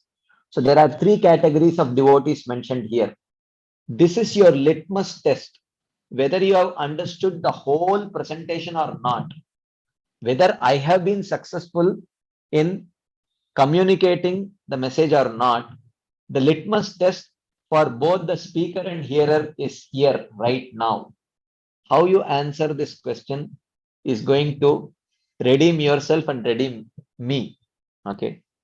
So there are three categories of devotees mentioned here.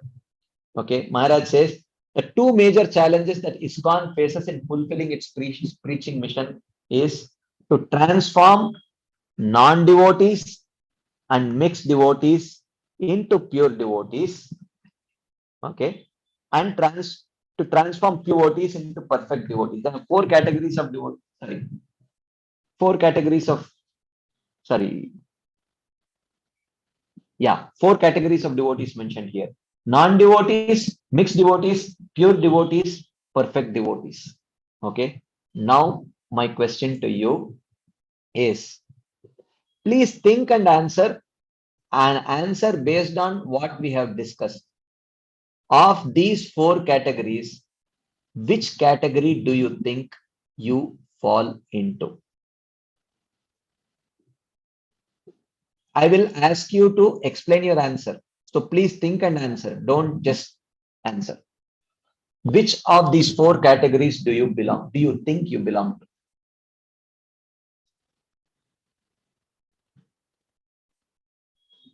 Okay, Mother Gail has raised her hands. Yes, Mataji. Mother Gail. Yeah, I'm shaking as I say pure devotee. Can you speak the full sentence, Mataji? You have to say, I believe that I can consider myself a pure devotee. Jai, thank you very much. I think everyone should. Thank you very much. Okay. Anyone else would like to answer? I see a few answers in the chat box. Okay. Okay. Lalitangi Radha Mataji also says pure devotees. That is correct. Sundari Gopi Mataji says mixed devotee, and she has to explain it. Okay. Induleka Mataji says pure devotee. Okay. So there are few other mixed devotees. So Hari Prasad Prabhu also says pure devotee. Okay. Yeah, pure devotees. Yeah.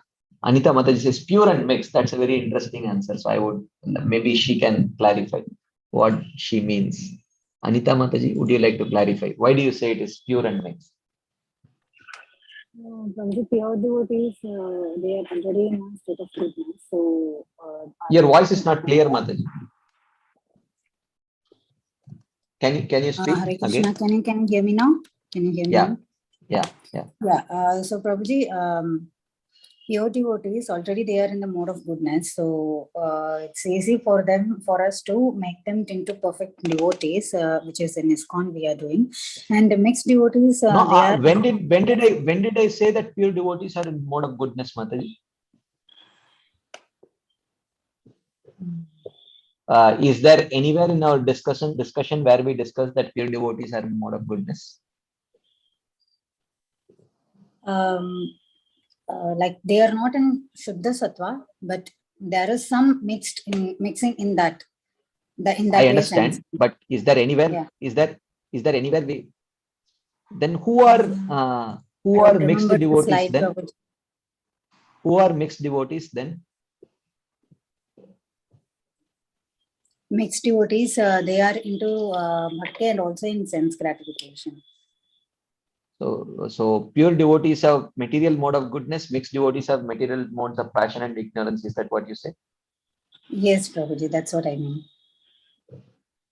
Okay, we did not discuss it in that way. We discussed that pure devotees are those who have pure faith. So you have pure devotees in practice, pure devotees in perfection. Pure devotees in practice have pure faith but contaminated swabhava. But perfected devotees have pure faith and completely pure swabhava. That's how we discuss. Okay, one last point. Janaki Mataji, did you want to answer or do you have a question? Just clarification, Prabhuji, Hare Krishna. How do we translate the conditioned? I don't know how to say it, but the conditioned jivas, which of these categories they would belong to? 1, 2, 3, or 4? Is it pure devotee category?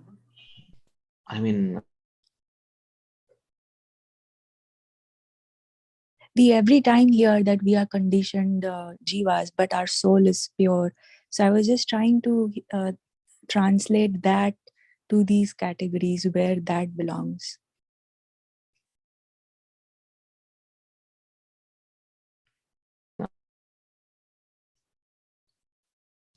Hare Krishna, Hare Prabhuji, Krishna. I can hear you. And then there is Swabhava. Hare Krishna, Prabhuji, we missed the first part, Prabhuji. We couldn't hear you then. Oh, I'm sorry. I think. And anyway, Prabhu was writing. That's the one Prabhu was speaking. Yeah. And then there is Swabhava. Just hold on for a second. Yeah. And then there is Swabhava, which can be contaminated. Okay. So when you say conditioned souls, non-devotee is conditioned, mixed devotee is conditioned. And here the so-called pure devotee is pure in faith, but he is also conditioned. And only the perfected devotees are free of conditioning. So if you say which category do the conditioned souls, which category do they fall? They can be non-devotees if they have no faith in Krishna. They can be mixed devotees if they worship Krishna for some material benefits. They can be pure practicing devotees who may worship Krishna only for pleasing him, but still may be struggling with their material conditioning.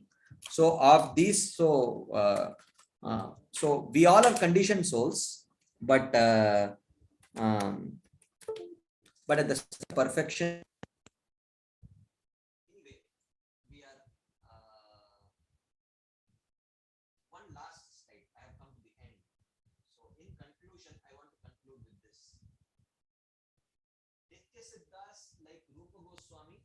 Hare Krishna. Sorry, Prabhuji, we can't hear you again. Can you hear me now? Yes, Prabhuji. Yeah, yeah. Yeah, I will conclude with this. This is the last slide of the presentation. Nitya Siddhas like Rupa Goswami, they have pure faith and pure Swabhava. Their faith is pure, their Swabhava is pure.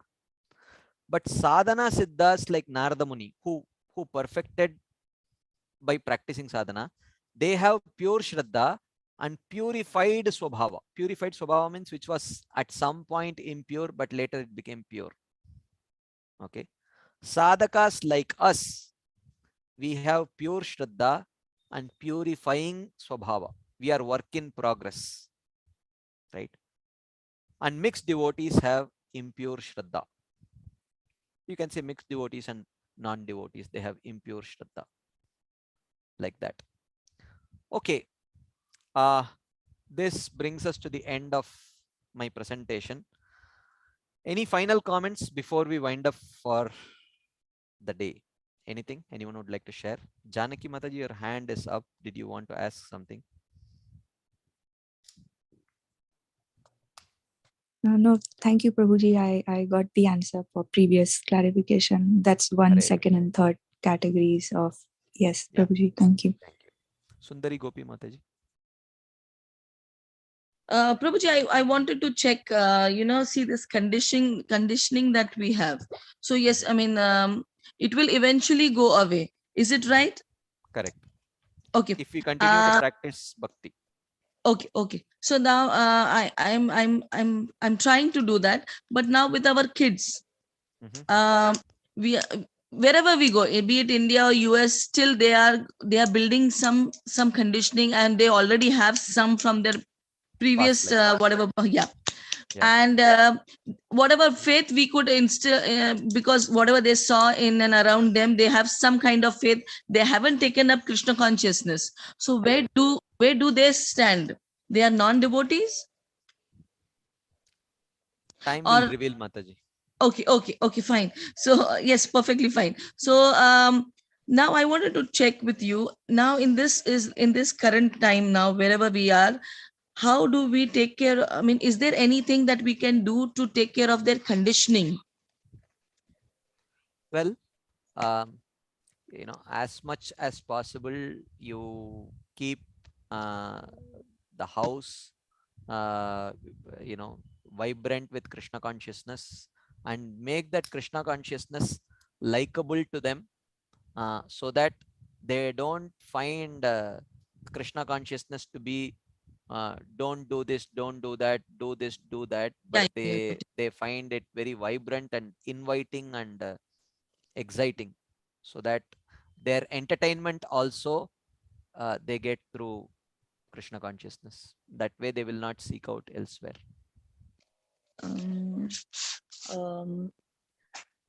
I knew this answer, Prabhuji, but the material world is very much attractive even to me. After practicing for so long, I feel it is more interesting.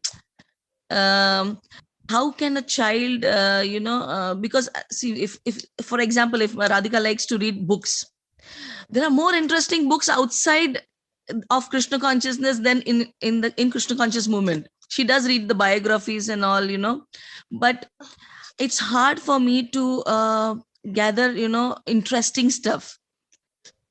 I mean, you have anything more? Yeah, Or, it's I mean, hard. It's hard, yes. but you need to keep trying, Mataji. That's the only way. We have to try our best, because in the outside world they are trying. We have to try our best. Keep and this is one thing. And the second thing is, there will be a time when they are grown up enough to make their own choices, decide what is right, what is wrong.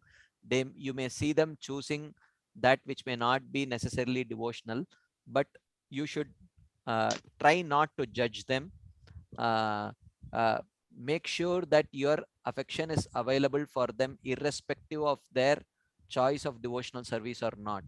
That way they will develop a very because wherever there is that non-judgmental tendency, it creates a very nice okay. Wherever there is this non-judgmental tendency, it creates a very nice scope for a good bond. Yeah, So their there hearts will are be open to us. yeah. So then later they may see that, and when they keep appreciating us, they may keep accumulating agyata sukriti, and over a period of time which may transform into faith, and they may take up to devotional service. Yes, Prabhuji. Thank you, Prabhuji. Thank you very much for that. Hare Krishna. Janaki Mataji, last question, and then we will have to wind up. This is more of an extension to Mataji's point, and I wanted to just comment and ask this, that despite knowing that there are more interesting or maybe interesting and curious things outside of our vicinity of bhakti and Krishna consciousness, but Prabhuji, is it okay to say that even those individuals, they are also Krishna's, right?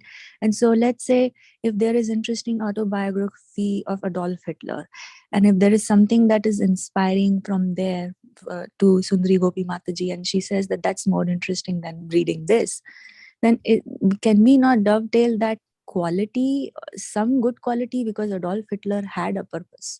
For example, I'm just using that extreme example to get more clarity. When someone is reading, what aspect of that biography will inspire the children, you would never know. For you, Adolf Hitler's determination might inspire you, but for someone else, Adolf Hitler's hatred of the Jews might inspire them. So, I mean, you never know. So, so therefore, I mean, we can't do anything. We can try our best to facilitate. You know, they have a very joyful experience growing up in Krishna consciousness, but when they reach a stage where they are ready to make their own choices and they have the independence to do so, all we can do is to be a very good friend and be available for them, so that, and consciously avoid being judgmental. So that you know, they feel inspired to take up to devotional service later. So to her point, I also thought that maybe Mataji also likes reading other autobiographies. She said that she also has that proclivity. So she asked a very valid question, that what is it that is interesting?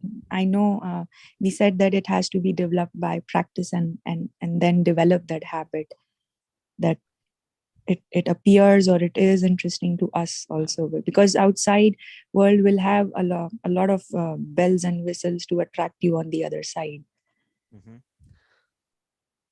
Well, I mean, I'm still trying to understand your question. Yes, there are a lot of attractive things. So what is the question, Mataji? So to her point, she is trying to say that there are interesting things outside also to read that's available. Yeah, that is why we have to take the responsibility to make Krishna consciousness very interesting. It is interesting, but we have to endeavor to do that. Just correct. Like you can make a class interesting, you can make a kirtan interesting, you can make prasadam fabulously interesting. There are so many ways of doing it, and we have to, it is our responsibility, it is our service to Krishna, that yes, Prabhu. When we do it, then someone gets attracted. Thank you. Hare Krishna. Hare Krishna. Thank you very much. I think we will have to pause here. It's already way past. Thank you so much, Prabhu. Thank you. Very beautiful class. Amazing class, Prabhu. Like always, it was just amazing. Dear devotees, it's very late and Prabhuji has to go too. So let us pay our obeisances to Prabhuji. Vancha kalapataru bhashacha vacha patitanam pavanebhyo vaishnavebhyo namo namah. Granthra Srimad Bhagavatam ki jai. Jagat Guru Srila Prabhupada ji ki jai. His Grace Balaram Shakti Prabhu ki jai. Thank you so so much, Prabhu. Thank you so much for your time. Thank you so So much, much time Prabhuji. you give to us, Prabhu. Thank you so much, Prabhuji. Wonderful class. Hare Thank you, Krishna. Prabhu. And Thank you so much, Prabhuji. so much work, Prabhu, you Hare have done on Krishna. these slides. It's Amazing amazing, Prabhu. class, Thank you so Prabhuji. much.